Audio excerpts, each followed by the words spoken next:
Allahumma salli ala Muhammad ya Rabbi salli alaihi wasallim. Ma'asyiral muslimin yang berbahagia, salah satu kelompok dari umat Nabi Muhammad sallallahu alaihi wasallam yang besok mendominasi di surganya Allah Subhanahu wa taala adalah kelompok orang-orang yang dermawan. Bahkan salah satu pintu surga itu ada yang khusus untuk orang-orang yang dermawan. Dan setiap orang-orang yang dermawan dari umat Nabi Muhammad sallallahu alaihi wasallam akan melewati pintu itu. Bahkan Rasulullah sallallahu alaihi wasallam bersabda, setiap pagi turun 2 malaikat. Yang satu berdoa untuk orang-orang yang dermawan, yang satunya juga berdoa untuk orang-orang yang bakhil. Apa doa malaikat untuk orang-orang yang dermawan ini? Ya Allah, tambahlah hartanya, selamatkanlah dia dan keluarganya, bahagiakanlah dia dan keluarganya di dunia dan di akhirat. Ini tiap pagi malaikat doa untuk orang-orang yang dermawan. Sementara malaikat yang satunya juga berdoa untuk orang-orang bakhil, ya Allah bangkrutkan dia, celakakan dia dunia dan akhirat. Ma'asyiral muslimin yang berbahagia, dalam hadis yang lain Rasulullah sallallahu alaihi wasallam bersabda, as-sahihu qaribun minallah, qaribun minan nas, qaribun minal jannah, ba'idun anin nar. Orang yang dermawan itu, kata Nabi, dekat dengan Allah. Maka salah satu ciri-ciri kekasih Allah, wali Allah itu adalah dermawan. Maka hati-hati sama orang yang dermawan. Rata-rata orang yang dermawan di kalangan umat Nabi Muhammad sallallahu alaihi wasallam itu adalah wali-wali Allah. Ma'asyiral muslimin yang berbahagia, qaribu minan nas, orang yang dermawan itu dekat dengan manusia, banyak pendukungnya, banyak pembelanya, banyak yang mendoakannya, banyak yang menyenanginya.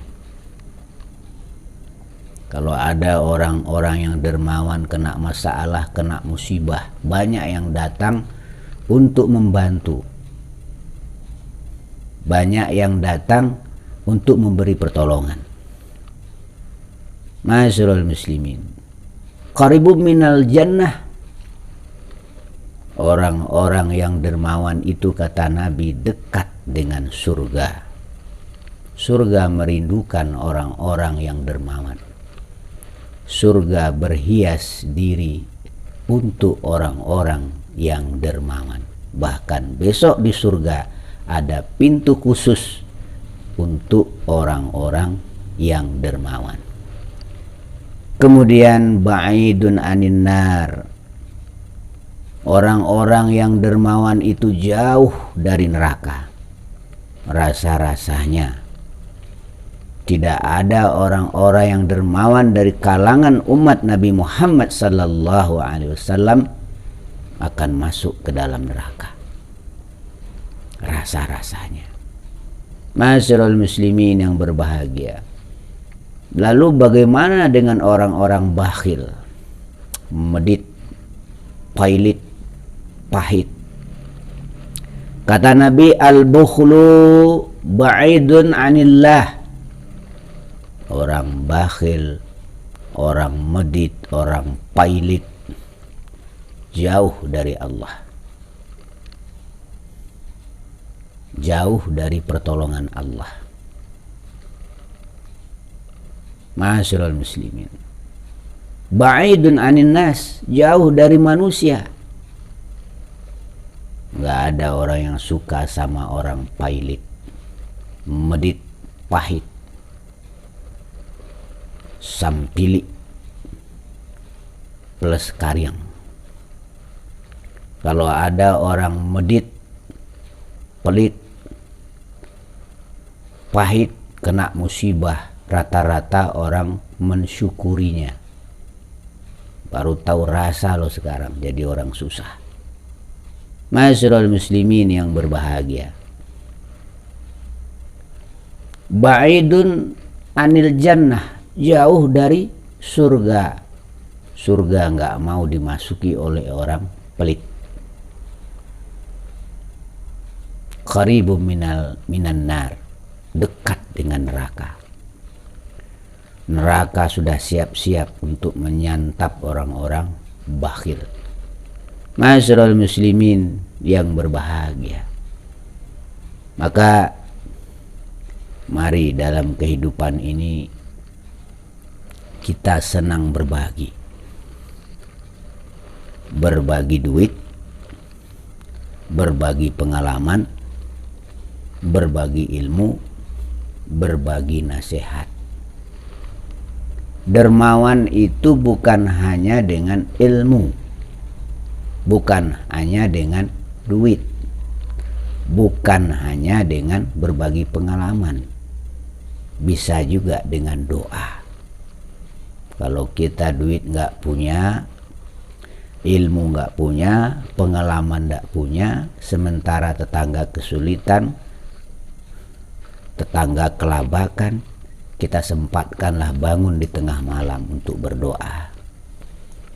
Ya Allah, ampunilah dosa saya, dosa keluarga saya, dan dosa tetangga saya. Karena rata-rata yang bikin orang sulit, bikin orang poyang-paingan di atas dunia itu adalah efek dari dosa yang kita lakukan. Jadi kesulitan itu bagi orang yang beriman adalah kafaratuz dzunub, penebus dosa.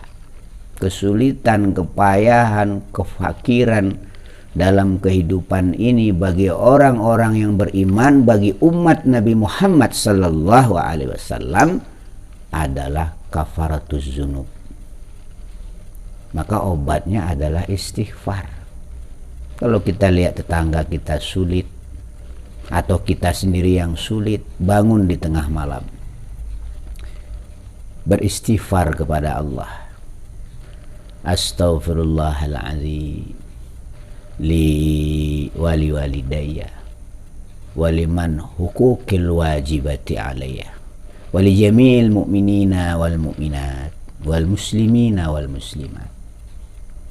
Ya Allah, ampunilah dosa saya dan dosa kedua orang tua saya dan dosa orang-orang yang punya hak kepada saya.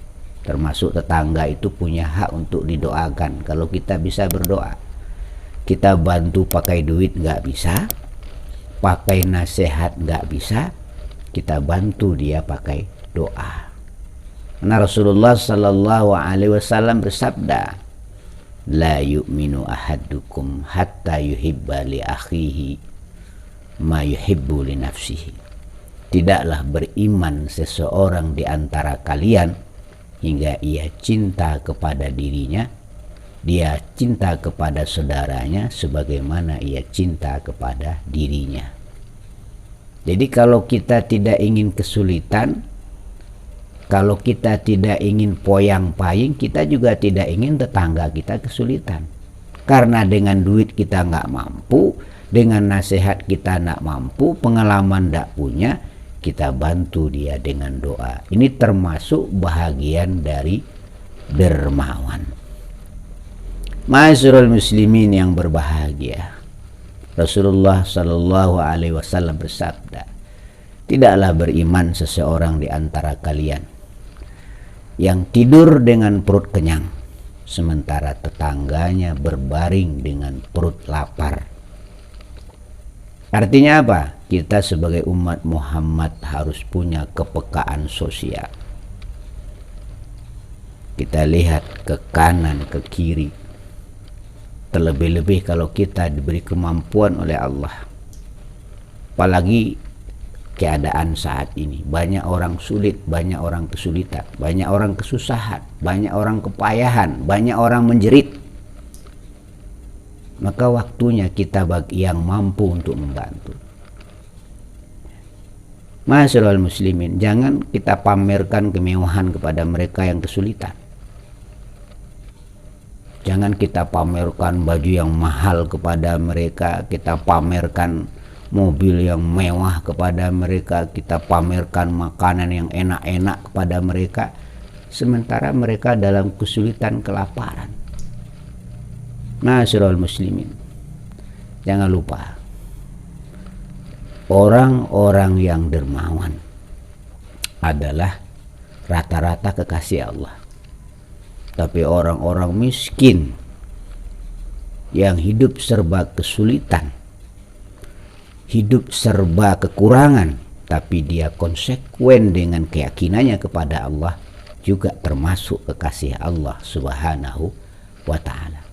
Jadi kalau kita pamerkan kemewahan kepada mereka, kita pamerkan ini itu kepada mereka, lalu mereka berkata dalam hatinya, lalu dia berdoa, jangan-jangan nanti kita yang akan kena oleh doanya.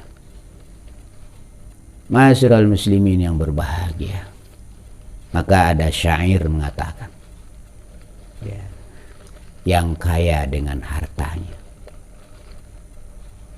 yang alim dengan ilmunya, yang muda dengan tenaganya, yang lemah dengan doanya. Kalau kita termasuk kelompok agnia, bantulah sesama. Jangan digenggam nikmat Allah itu sendiri. Harta itu kalau kita sedekahkan, pertama harta itu akan berkata, aku tadinya fana, sekarang engkau kekalkan aku. Maksudnya apa? Harta yang kita sedekahkan di jalan Allah itu akan bisa kita nikmati besok di akhirat. Kemudian yang kedua, aku tadinya sedikit, kemudian engkau perbanyak aku. Kita bersedekah 1 dibalas oleh Allah 10, 70, 700 bahkan beribu-ribu kali lipat tanpa hitungan. Kemudian harta itu akan berkata, tadinya engkau yang menjaga aku, sekarang aku yang menjaga kamu. Salah satu penjagaan yang baik, bahkan terbaik, itu adalah dengan mengeluarkan harta tadi di jalan Allah Subhanahu wa ta'ala. Dia akan selalu menjaga, menaungi orang-orang yang mendermakannya di jalan Allah Subhanahu wa ta'ala. Masyarul muslimin yang berbahagia, berbagi adalah hal yang terindah. Tentu sesuai dengan kemampuan kita, sesuai dengan apa yang kita punya. Ya, maka ada istilah syiar, ada istilah pamer. Ya. Kalau syiar itu mengajak kepada kebaikan. Kalau pamer itu dengan niat untuk membanggakan diri. Kalau Anda misalnya punya harta banyak, Anda perlihatkan kepada tetangganya, kemudian tetangganya Anda bantu, itu namanya syiar. Kenapa? Anda pergunakan untuk kebaikan. Tapi kalau Anda punya harta banyak, punya fasilitas dunia, Anda pamerkan kepada tetangga tanpa Anda bantu, ini namanya riya. Jadi beda-beda tipis antara riya dengan syiar. Sama-sama diperlihatkan. Masyarul muslimin yang berbahagia. Jadi mari dalam hidup ini kita saling berbagi. Perhatikan, terutama yang mampu, perhatikan yang tidak mampu. Jangan hanya hidup untuk diri sendiri. Kenapa? Karena segala sesuatu ini akan terhenti di saat nanti datang malaikat maut. Fasilitas-fasilitas dunia yang Allah berikan kepada kita akan terhenti pemanfaatannya untuk kita di saat kita nanti meninggalkan kehidupan dunia ini. Yang abadi adalah yang kita beri bantuan kepada orang lain. Kekalkan hartamu dengan cara mensedekahkannya. Kekalkan fasilitas duniamu supaya bisa kau nikmati nanti di alam kubur, bahkan di akhirat, dengan cara mensedekahkannya. Maka semboyan tiada hari tanpa sedekah. Ini harus kita mulai dari sekarang. Yang kaya dengan hartanya, yang alim dengan ilmunya, yang gagah dengan tenaganya, yang lemah dengan doanya. Semua dapat kebahagiaan. Bahkan kata Rasulullah sallallahu alaihi wasallam, kullu ma'rufin shadaqatun. Setiap kebaikan itu, setiap yang baik-baik itu sedekah. Senyum juga bisa jadi sedekah. Senyum yang menyejukkan, senyum yang memberi harapan, senyum yang menenangkan, bukan senyum sinis, termasuk sedekah.